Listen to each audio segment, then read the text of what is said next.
बसा के राखब दिला, बसा के राखब दिला।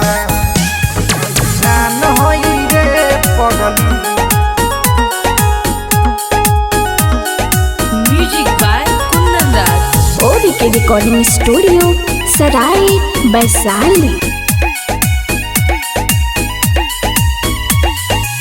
चलेला राज बकुर जिलावा में गर्दा मचौल सोहो जिलावा में। ए बाबू सुना, अरे के हो? चलेला राज बकुर जिलावा में गर्दा मचौल सोहो जिलावा में। अहिरान होई रे पगली, बसा के राखब दिलावा में। अहिरान होई रे पगली, बसा के राखब दिलावा में। बसा के राखब दिलावा, बसा के राखब दिलावा। अहिरान होई रे पगली।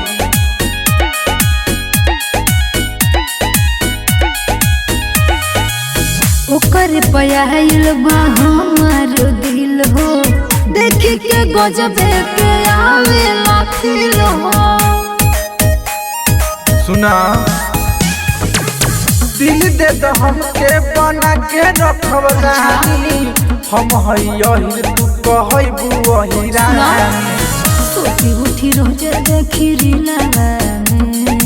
ऐसन बाका अहिरान होई रे पगली, बसा के राखब दिलावा में।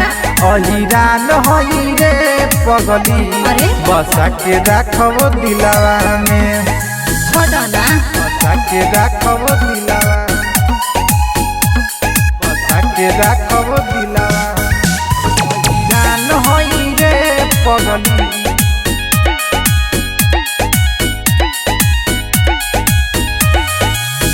अजब गजब के उमारेला पोज हो, रतियों के सपनों में आ जाला रोज हो। कितना बताया तनी हमरो सुना, पैसे पकीन ले हम तोहरा प्यार के। जानत नहीं खू अभी दूध के व्यापार के।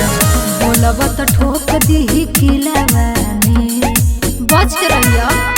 अहिरान होई रे पगली, बसा के राखब दिलावा में। अहिरान होई रे पगली, बसा के राखब दिलावा में। एक बार में समझ में नहीं आया। अरे रानी बन के राज करबू।